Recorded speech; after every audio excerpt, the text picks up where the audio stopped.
appuntamento per qualche verso innovativo in Toscana, quello del prossimo 13 agosto sopra le mura di Lucca. Andranno di scena il campionato toscano riservato alla categoria allievi e il campionato toscano crono squadre riservato alla categoria juniores. Un impegno per la Angelo Impianti, che dà il nome proprio alla gara, per questa tipologia di specialità che non è poi così tanto sfruttata in Italia. Già bello il livello di partecipazione sia numerico che qualitativo, quindi andiamo a sentire chi si è impegnata in prima persona per l'organizzazione di questo primo trofeo Angelo Impianti, con l'organizzazione a cura dell'Associazione Ciclistica Le Mura 2008, quindi non resta che aspettare il 13 agosto per gustarci lungo le mura tutti gli atleti. Gianfranco Battaglia, presidente del comitato Lucca per quanto riguarda la federazione ciclistica. Una gara, per fortuna bisogna dire, innovativa, campionato toscano riservato agli allievi e soprattutto campionato toscano crono squadre categoria juniores. Sì, è diciamo un po' la carenza della Toscana. Le uniche gare che abbiamo organizzato in Toscana negli ultimi 5 anni le ho fatte io, una a Borgamozzano, l'altra a Gallicano. Era 2 anni che non facevo nulla, ho detto quest'anno lo collega, siccome c'è stato il problema della Challenge, la Challenge che è un po' la manifestazione principe del comitato provinciale, e hanno ridotto una gara perché una gara bisognava farla a cronometro. E allora ho tentato di farla sulle mura urbane. È la prima volta che si fa sulle mura urbane a livello giovanile e penso sia anche una delle ultime che vengono fatte, perché oggi organizzare le gare sulle mura urbane è un grosso problema. Per chi è un po' avvezzo al mondo, ha visto spesso le mura protagoniste per quanto riguarda le gare della ciclocross, quindi più a livello invernale. È un po' un'eccezione, una piacevole eccezione, quella di poter fare questo tipo di gara sulle mura di Lucca. Le mura di Lucca hanno una storia di 100 anni per il ciclismo. Noi ci abbiamo fatto, anche in occasione del campionato europeo, abbiamo fatto una mostra di fotografie. Ci sono fotografie in cui c'era Binda, Guerra negli anni 30, poi negli anni 50 Bartali, Coppi, c'è giù il poster di Moser, c'è stato un arrivo del Giro d'Italia.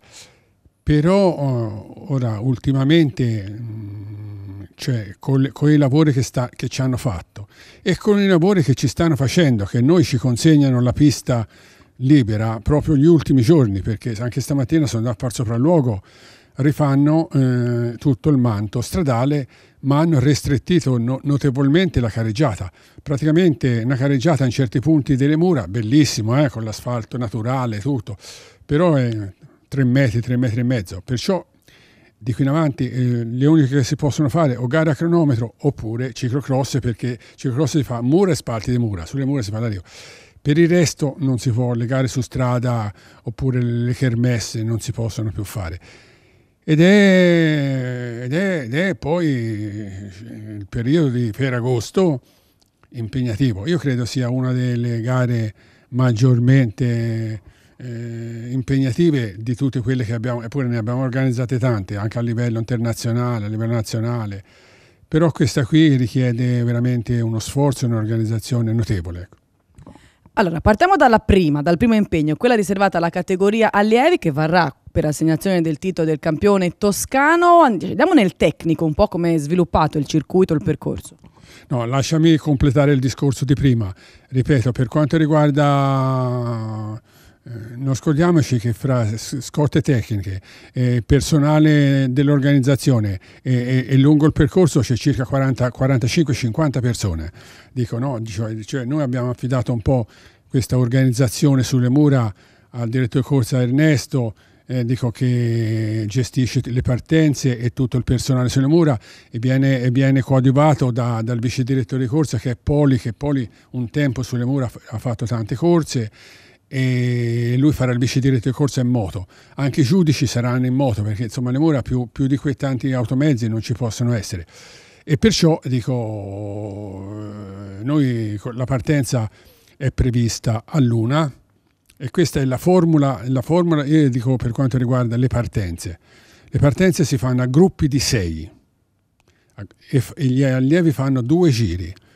Praticamente ci sarà l'apricorsa, ci sarà una staffetta motociclistica, c'è l'atleta e c'è una macchina dell'organizzazione e sulla macchina dell'organizzazione ci può montare un direttore sportivo della società a cui appartiene, e poi c'è il fine corsa e sono a gruppi di 6, si parte all'una e a seguire praticamente ogni ora se ne fa 18, ma tutto sul filo dei minuti, è tutto calcolato, ci vuole la sincronia fra giuria e cronometristi. Al momento attuale ci sono 56, si va a finire quasi alle 5, 4 e mezzo. Se siamo sempre al 1 agosto, se ci sono 56 solo iscritti regionali, perché questa prova sarebbe anche aperta agli extraregionali, perché sarebbe una prova di campionato regionale, e è strano perché di norma nell'Emilia c'è degli 8 cronoman, nel Liguria ancora al momento attuale non c'è nessuno iscritti, comunque 56 si va sulle 4 e mezzo abbondanti. E poi al momento attuale come squadre, campionato juniores a squadre, ce ne sono 6. Così ci si rientra. Se dovessero venire fuori altri 2 o 3, penso nella categoria juniores, ma dovesse venire fuori altri atleti iscritti nella categoria allievi, bisogna un po' ridurre i chilometraggi nella categoria juniores, perché noi con le 7 bisogna aver fatto tutto. E perciò speriamo che tutto fili liscio, soprattutto anche la sincronia, perché si viaggia tutto sul filo dei minuti.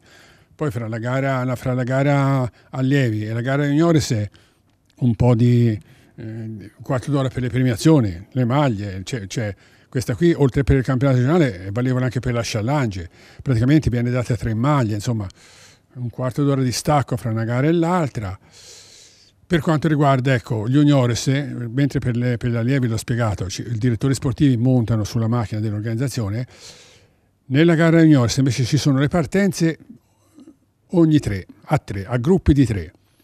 E dietro, siccome negli juniores è consentito anche il cambio di bicicletta e le ruote, allora ci sono 3 ammiraglie neutre che indubbiamente fanno tutte le funzioni, perché le ammiraglie delle società sulle mura non ci è consentito mandarle, insomma essere chiari, perché io ho fatto un comunicato, è già stato pubblicato 2 volte, e noi però garantiamo tutto dall'aspetto tecnico, tutto secondo come si deve. 3 ammiraglie neutre che praticamente sono ammiraglie di una società dilettantistica, e perciò assicuriamo tutto l'aspetto tecnico. E vediamo, insomma, per il momento attuale sono soddisfatto per l'iscrizione per quanto riguarda solo i regionali 56. È un bel numero, perché in Toscana il cronometro non è tanto sentito, diciamo così. Per quanto riguarda gli juniores, c'è un limite ai partecipanti? Immagino di sì, per quanto riguarda i partecipanti per squadra e queste partenze che sono a gruppi di 3, tra una squadra e l'altra, quanto c'è di intervallo di tempo? Ma sì, noi ai gruppi di 3 ogni mezz'ora, ma di norma se si deve fare il percorso previsto, 5 giri, 21 km, ci mettono 27-28 minuti. Perciò siamo sul filo del rasoio come partenza, capito?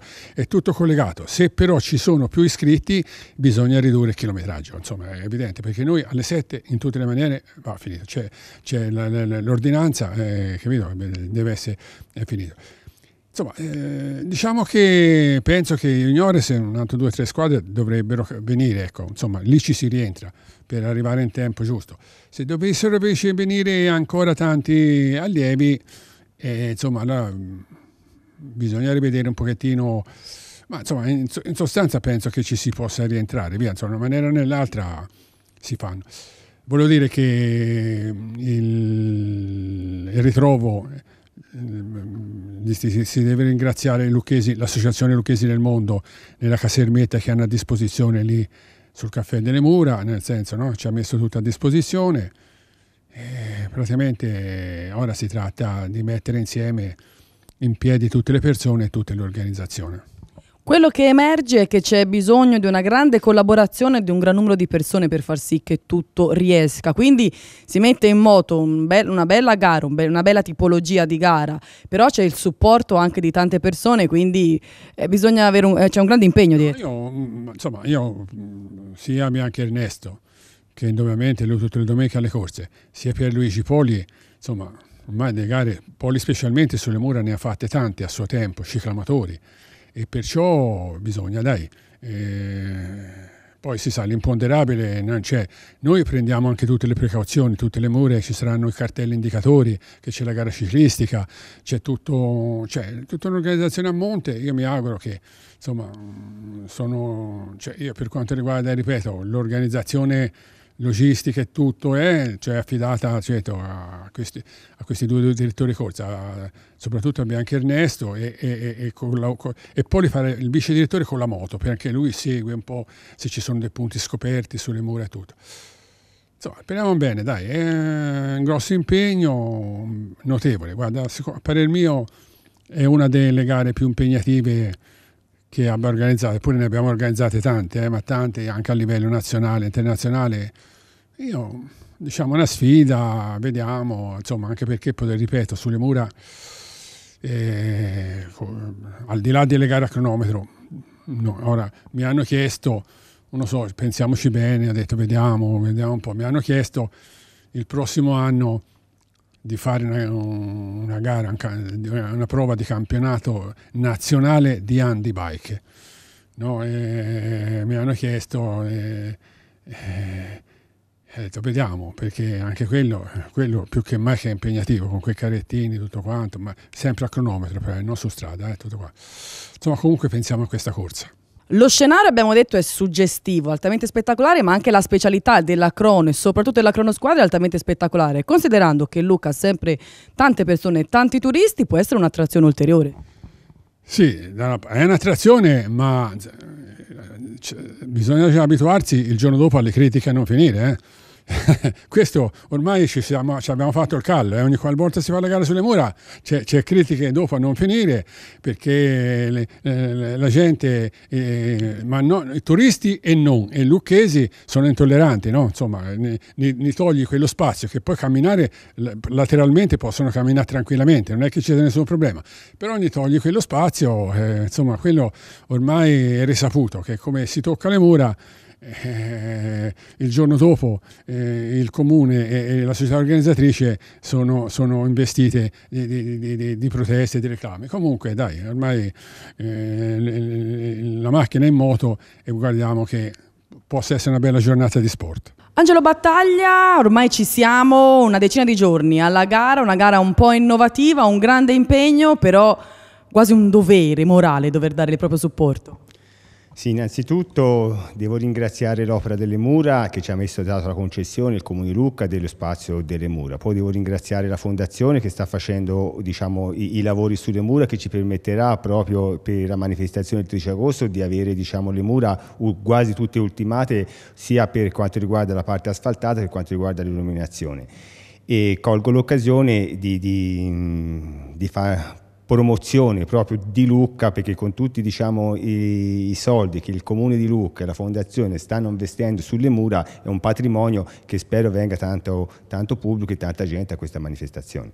Possiamo dire che questa gara servirà un po' da inaugurazione per questi grandi lavori che sta facendo l'amministrazione? Sì, diciamo è anche una prova generale sulle mura. Uno dei miei sogni sarebbe quello, non so se dopo vi lo porto a far vedere, nel mio ufficio ho le foto storiche di quando sia Coppi e Bartoli, soprattutto Francesco Moserre, fecero la cronometro sulle mura. Chissà se un domani il Giro d'Italia potrà partire o arrivare a Lucca con una cronometro e magari sulle mura per fare, diciamo, valorizzare ancora di più il patrimonio culturale della città di Lucca. O chissà che qualcuno di questi atleti che partiranno il prossimo 13 agosto tra 2, 3, 5 anni potranno essere protagonisti al Giro d'Italia e dire una spinta è venuta anche dalla crono di Lucca. Magari, l'importante, diciamo, è che il settore, diciamo, del ciclismo sia a livello giovanile, e questo spetta alle federazioni locali, ma spetta anche agli enti locali incentivare il ciclismo sia dalle scuole elementari e soprattutto avere le strutture necessarie per fare questo tipo di sport. Poi mi auguro che i vincitori della categoria allievi o, diciamo, quello juniores possano domani ambire nel palcoscenico più importante, Giro d'Italia, Tour de France e tutte le corse in tutta Italia. Angelo Impianti è un'azienda, lo possiamo dire, in grande espansione? Diciamo è un'azienda che è partita da 20 anni fa, quest'anno colgo l'occasione perché è il ventennale diciamo, dell'attività in proprio, e opera diciamo, negli impianti di condizionamento e riscaldamento in tutta la regione toscana, e in più da parte di quest'anno l'investimento maggiore che sta facendo diciamo, l'azienda è che ha acquisito le certificazioni per fare gli impianti di gas medicali, impianti anestetici nei vari complessi ospedalieri e cliniche private. Questo è un investimento in cui la mia azienda, in cui sono l'amministratore, ci crede per dare linfa e ancora di più e speranza ai giovani in futuro. Anche perché questa nuova accezione, che è una cosa di quest'anno, non è che in Toscana ce l'hanno tutti, sono 2 le aziende che lo possono fare, Angelo Impianti è una di queste. Diciamo che a livello operativo diciamo, in azienda sono 2 o 3, diciamo. È stato un iter diciamo, lunghissimo e tutt'oggi stiamo investendo in questo settore perché contiamo di allargare diciamo, il nostro palinsesto, oltre che per impianti specifici di condizionamento, riscaldamento, antincendio, in cui siamo diciamo, un'azienda diciamo, leader nella nostra provincia, no? Cerchiamo anche una nuova diciamo, soddisfazione soprattutto e un nuovo percorso di innovazione tecnologica in questo settore. Angelo Impianti è radicata soltanto in Toscana o va anche all'esterno dei confini toscani? Diciamo che ho anche alcune commesse diciamo, fuori regione, al momento attuale una commessa a Roma, però diciamo che il nostro percorso non si ferma solamente alla regione toscana, si ferma in tutte le regioni dove si può avere un po' di spazio senza togliere nessuno al dite concorrente delle altre regioni, tenendo presente che noi siamo nel settore dell'edilizia colpiti da una crisi infinita, basta vedere tutti i giorni sul giornale quante ditte edili chiudono nell'arco diciamo, dei mesi, per cui il nostro compito è quello, come ho sempre detto, organizzazione, flessibilità e alta formazione. Portare l'azienda in alta formazione vuol dire avere una certificazione di qualità che le aziende anche fuori regione ti possono chiamare. E questa esperienza viene comunque poi riportata nel mondo ciclistico perché permette comunque di dare là a una gara, una tipologia di gara che, come dicevamo prima anche con Gianfranco, in Toscana è un po' bistrattata. È un po' bistrattata la tipologia di gara, sia le cronometri sono bistrattate anche la pista, nonostante in Toscana ci siano tantissimi velodromi ma sempre vuoti, per cui secondo me l'Emura è vista come una pista, per cui queste bellissime manifestazioni di questi cronometri non fanno altro che bene per lo sport e per il ciclismo. When everybody's stealing by dawn of a new day, dawn of a new day.